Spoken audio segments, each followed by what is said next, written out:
Good afternoon. We are showing you a little bit more about Toronto.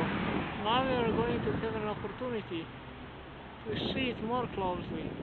How everything looks, similar as New York. Of course, not that big, and the buildings are not that tall, but almost as there. Those are the buildings there.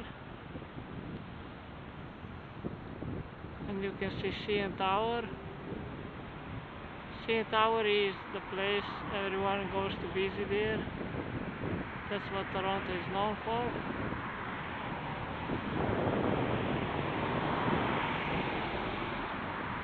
Then you have all other buildings from the right side.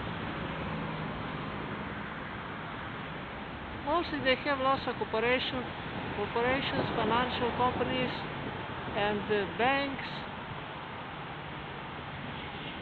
and a large number of residential buildings that people are buying the condos at all times, usually taking credit from the bank,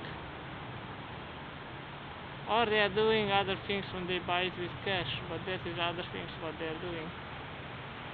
That is why lots of things are going on here. This is a big city, even looks that is not.